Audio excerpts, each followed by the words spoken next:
안녕하세요. 이채원의 코코 온천점 장욱입니다. 지금은 시술 전 영상입니다.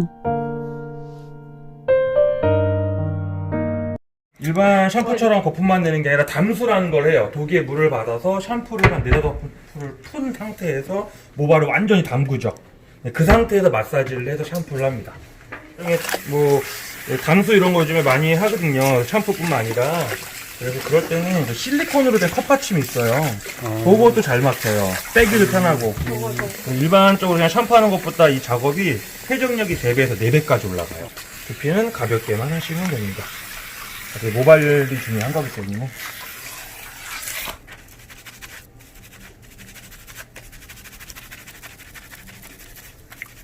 민수야 저거야. 와, 야, 민수야. 민수야 너 저거야. 장사님한테 좀 배워야겠다. 민수야 저거야 저거. 아직 이제 샴푸 가르칠 짬밥은 아닌데. 저한테 배우겠다 하시면 뭐 특별히 또.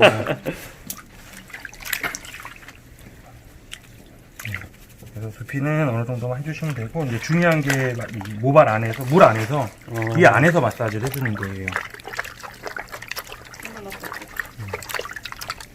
그래서 모발 내 잔류하는 뭐 연화에 방해되는 성분이라든가, 뭐 예를 들면 가짜 에나 같은 거, 그다음에 홈염색 이런 거 하신 분들 펌 해보시면 아시겠지만 머리도 되게 지저분하게도 많이 나오고 부시시하게도 많이 되는데, 그런 모발들 안에 있는 잔류 물질을 빼내주는 작업을 합니다. 뭐 길게 3분 정도만 하시면 돼요. 길게 3분. 뭐 너무 긴 머리들. 그래서 다 받고 하시려면 시간 많이 걸리시니까 처음부터 물 받으시면서. 자, 이렇게 한 다음에 끝났어요. 금방 끝나죠, 오히려. 이렇게 해주시면 되고. 그래서 얘가 pH가 9예요.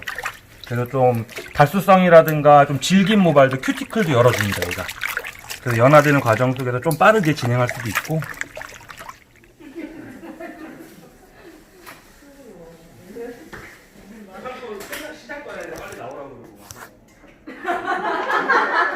사용상 주의사항이 있다면 일단 오일 베이스예요. 베이스가. 그래서 꼭 흔들어 사용을 하셔야 돼요. 막 쓰시는 게 아니라 흔들어 사용하셔야 되고, 바닥에 떨어지면 미끄럽기 때문에 우리가 긴 머리 잡을 때도 막 위에서 이렇게 뿌리는 게 아니라 감싸진 상태에서 내가 시술할 부분에만 분무. 자, 빗질로 연결하시면 연결이 잘 돼요. 그래서 막 이렇게 앞뒤로 뿌리시지 마시고 감싸진 다음에 둘, 넷, 이 정도면 될 것 같아요. 그래서 바닥에 흐르지 않게끔 사용하셔야 되고, 완전히 밀착하시면 돼요. 빗질 잘 돼요. 자, 그리고 뿌릴 때도 위에는 손상이 많이 없으니까 뿌리지 말고 손상이 많은 부분만 뿌리면 되겠죠. 우리 전처리들 다 아시겠지만 손상이 없는 부분에 괜히 뿌려봐야 연화만 늦어져요. 그래서 손상도에 따라서 뿌리시면 되고, 자, 열을 상당히 좋아하기 때문에 열 처리는 많이 할 겁니다. 많이.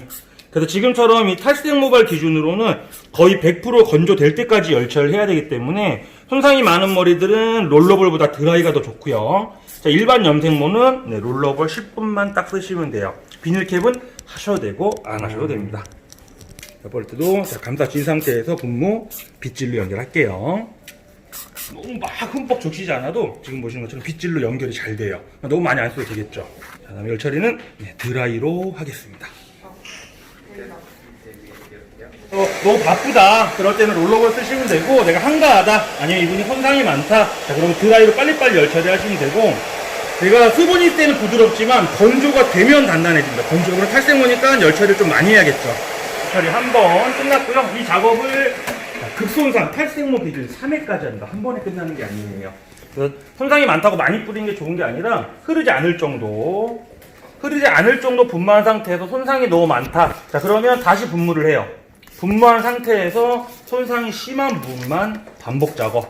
보통 뿌말이라고 그러죠. 뿌리고 말리고 뿌리고 말리고. 근데 중간에 분무를 꼭 하셔야 돼요.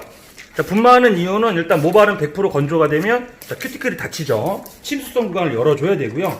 단백질은 혼자 이동을 잘 못해요. 수분이 있어야 이동을 원활하게 합니다. 그래서 우리가 와인딩 할 때도 수분이 필요한 이유 중에 하나가 단백질의 이동을 원활하게 하려면 수분이 있어야 돼요. 이렇게 분무한 다음에 손상도에 따라서, 자, 고객님 예를 들면 이분은 뭐 여기까지 다 해야 되겠지만 여기만 탈색모다 그럼 여기만 또 하시는 거예요. 굳이 손상이 없는 부분까지 반복 작업하실 필요 없고. 그래서 이분은 위에까지 손상이 있으시니까 자, 이렇게 해서 이런 네이프 뿌릴 때 주의할 점, 위에는 뿌리시면 안 되고 밑에만 뿌리셔야 된다는 거. 열 처리를 한 번만 더 해주세요. 한 번만. 껌 베이스라서 생각보다 얇게 잘 발라져요. 일반 알칼리보다 훨씬 더. 한 20% 정도 덜 쓰신다고 생각하시면 돼요. 제가 쓰는 방법은 요즘에도 많이 쓰고, 이름은 붙이기 나름인데, 뭐, 동화법이라고도 얘기하기도 많이 해요. 어떤 거냐? 자, 이 머리를 내가 1대1로 써서 연화를 볼 수 있을 것 같아. 근데 1대1을 쓰는 게 아니라 일부러 손상모만 단독 발라요. 연화를 진행시키다가 한 7에서 10분 있다가 연화가 좀 늦는 부분이 있으면 그 위에 다시 건강모를 바르는 방법. 그래서 약한 데서 강하게 처방하는 방법들을 많이 쓰고 있습니다. 예, 좀 아주 안전하게 할 수 있는 부분이에요. 일단은 손상모 한번 깔아보고요. 연화가 좀 늦다 싶으면 연화가 늦는 부분만 건강모로 다시 바를게요. 장갑을 왜 안 끼냐? 자, 우리 고객님은 오늘 약으로 파마를 하실 게 아니라 제가 오늘 트리트먼트로 웨이브를 걸어 드릴 거예요. 트리트먼트 웨이브 해본 적 한 번도 없으시죠? 오늘 한번 경험해 보시면 되고, 가격은 조금 비싸요. 그래서 시술하고 나시면 기존보다 집에서 머리 감았을 때 한 20-30%는 머릿결이 좀 더 좋아졌다는 느낌 받으실 수 있을 거고요. 그 머릿결을 유지하시려면 일주일 뒤에 샵에 한 번 더 방문하셔서 클리닉을 한 번 더 받으시면 더 오래 유지가 됩니다. 특히 웨이브 할 때 이 일제를 많이 쓰면 머리가 부시시하게 나와요. 그래서 내가 연화도 잘 보고 열도 세게 든 것 같지도 않은데 중화하고 끝나고 나는데 머리가 말리는데 좀 부시시한 느낌이 난다. 자, 그러면 혹시나 내가 일제, 펌제를 좀 많이 바르고 있지 않나 한 번 정도 고민해 보실 필요가 있어요. 네, 많이 바르면 부시시해져요. 네, 그거는 그냥 모발 이론이에요. 그거는 제가 만든 게 아니라. 그래서 보통 일본 제품들도 단발머리 기준 양이라는 게 있어요. 우리는 펌제는 좀 너무 편하게 막 쓰는 경우들이 있는데, 일본 같은 경우는 뭐 단발머리 60g이다 뭐 이렇게 기준이 있습니다. 기준이. 특히 이런 손상모 작업하실 때는 일제 두껍게 안 바르시는 게 좋아요. 바른 양에 따라서 확실히 환원 속도도 차이 있죠. 다들 경험해서 알 거예요. 인턴하고 두 명이 같이 발랐는데 나는 얇게 발랐는데 인턴이 두껍게 발라가지고 연화 다 나오거나, 그렇죠. 나는 두껍게 발랐는데 인턴이 하도 얇게 발라가지고 나 다 끝나고 안 돼도 막 연화 한쪽은 아예 안 나와 있거나, 그런 걸 맞추시려면 그람수를 재서 내가 쓰고 있는 양을 정하셔야 돼요. 자, 이 상태에서 롯들을 감을 거예요. 저희가 연화 보는 방법이 당기거나 꺾어보는 연화가 안 되고, 가장 처음 했을 때 효율적인 방법은 롯드입니다. 그리고 혹시나 신규 손님 왔을 때 좀 모발이 애매하다 싶으면 일제 발라놓고 가만히 계지 마시고요. 무조건 롯드 감으세요. 그럼 가장 빨리 그 모발의 연화 속도를 체크할 수 있습니다. 이게.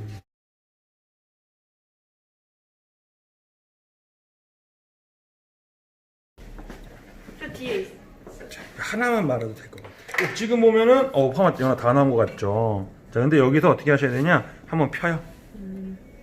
자, 한번 피고, 자, 뿌리 잡고 흔들었을 때 내가만 롯데만큼 다 올라와야 돼요. 그럼 거의 다 나왔죠, 지금. 그쵸. 머리가 탱탱하네. 네. 거의 다 나온 상태인데, 조금 더 봐도 될 것 같아요. 이 정도면 5호 정도 되겠죠? 6호까지는 조금 부족한 것 같고, 5호까지 되는데, 지금 이분 같은 경우는 이만큼이 다 손상이 많으니까 거의 비슷한 리치가 나왔는데, 고객님들 같은 경우 손상도에 따라서, 자, 여기까지는 연화가 손상이 많으니까 리치가 딱 잡히고, 이 부분은 손상이 없으면 리치가 쳐져요. 딱 이런 느낌. 그럼 어떻게 하면 되냐? 요 뺀 나머지 요만큼만 건강물 다시 바르면 되겠죠. 그래서 손상도를 내가 눈으로만 이렇게 막 만져서만 보는 게 아니라 롯들을 감아놓고 딱 풀러보면 어디부터 어디가 손상이 많고 어디부터 어디까지는 손상이 적다. 지금 이분 같은 경우 여기서부터까지 좀 건강하네요. 그쵸? 리치가 틀리죠 벌써. 그럼 만약에 매직 세팅한다 그러면 이제 여기만 건강물 바르면 되는 거예요. 근데 이분은 밝으니까 다행이죠. 만약에 어두운 머리였다 그러면 좀 더 안전하게 찾을 수 있는 방법이죠. 이 방법이. 자, 그 다음에 묶어보는 방법. 자, 묶어보는 방법은 저는 개인적으로 많이 쓰진 않아요. 자, 근데 왜 많이 안 쓰냐? 자, 똑같은 섹션인데, 자, 많이 묶으면 쫙 풀리죠. 꽉 당겼다 놔도 지금 연화가 하나도 안 나온 것처럼 쭉 풀려요. 자, 근데 여기서 요거를 섹션을 줄여볼게요. 지금 절반 조금 안 되거나 그 정도인데, 자, 이것도 풀리긴 할 거예요, 살짝. 근데 방금처럼 쫙 풀리는 게 아니라, 얘는 거의 안 풀리죠, 또. 같은 부위에서 섹션 양만 줄였는데, 얘는 연화 거의 다 나온 것 같은 느낌. 그래서 묶는 양이 되게 중요해요. 요거는 이제 좀 약간 찾으셔야 돼요. 근데 지금 보시면, 다 나온 것 같은데, 아까 묶을 때는 풀리죠. 근데 묶을 때 주의할 점이 있다면, 내가 꽉 묶었는데, 가만히 있으면 과연화예요. 빨리 헹궈야 돼요. 그리고 고객님한테 죄송합니다 하면 되고요.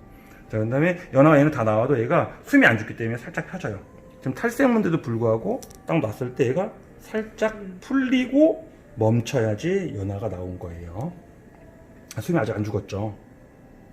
자, 풀으실 때는 반대로 이렇게 미시면 잘 풀리고요. 자, 그 다음에 이거 씌워보는데 이거는 좀 여성분들, 남자분들이 좀 많이 쓰죠. 이렇게 모발 탄성 체크라고도 하는데, 자, 연화가 안 나오면 어떤 현상이 생기냐? 딱 씌웠을 때 얘네들이 갈라져요. 수술 갈라지죠. 근데 연화가 나오면 꺾는 거 아니에요. 눌렀을 때 네, 안 갈라지고 달라붙어 있죠. 요거는 경계 볼 때 얘가 얼만큼 차이가 나나 체크할 때 이 방법 보시면 경계를 조금 더 안전하게 체크할 수 있어요.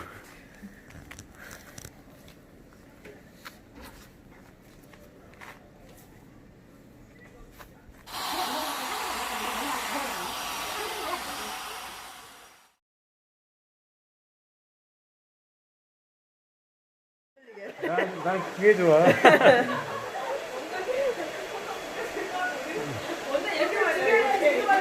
남자니까 그나마. 근데 지금 이런 머리도 솔직히 매직을. 탈색이 몇 번이라고 그랬어? 3번? 4번?